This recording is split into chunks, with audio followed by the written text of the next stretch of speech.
It wasn't until I was in my 60s, I'm now in my 90s, that I took responsibility for my health. It wasn't that I didn't believe in germs. They just weren't invited anymore.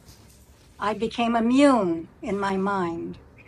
And if I had a disease, I took responsibility for it.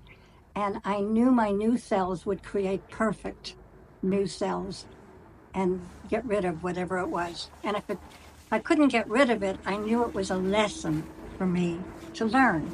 Boy, have I learned a lot of lessons.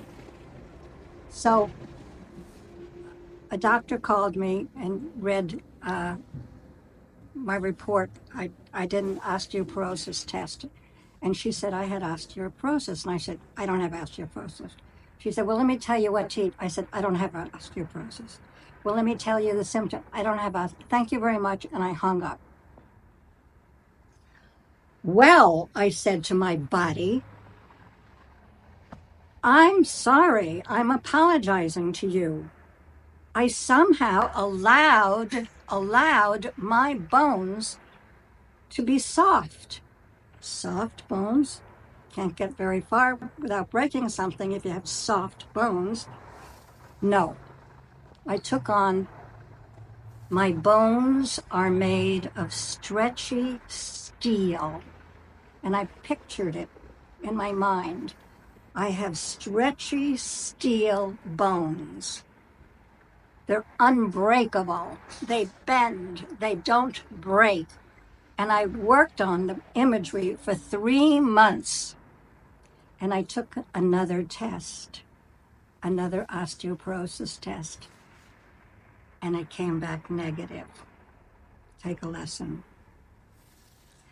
I know most of us aren't as pig-headed as I am and determined and willing to have magical results. We all are able to. We're just not familiar with it. So I was in a seminar and I shared my experience of curing osteoporosis. A while later, somebody I recognized from the seminar walked over to me at the beginning of that particular seminar and said, I want to tell you a story, Lynn.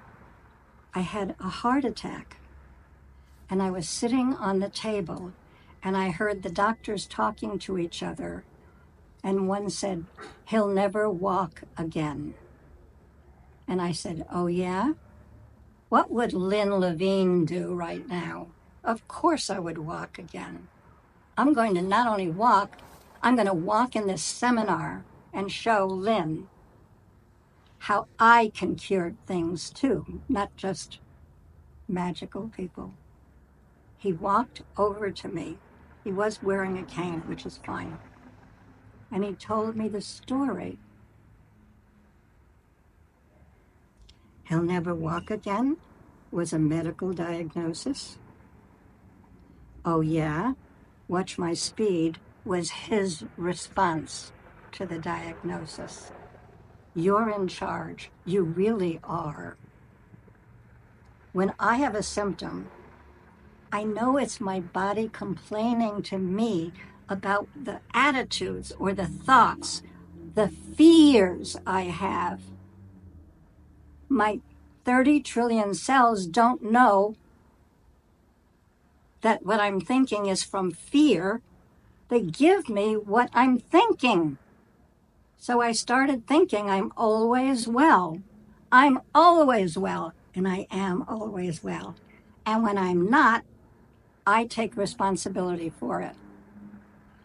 I love my symptoms when I have them. They're communicating to me. They're saying, hey, Lynn, forgive that person. Hey, Lynn, the world is okay. It's just in turmoil right now. Hey, Lynn, are you feeling good? We want to feel good. We want to dance in the body. We don't want to be stressful. Take a lesson. I don't want to say it's easy, but I think it's harder to suffer than to be joyful. be joyful.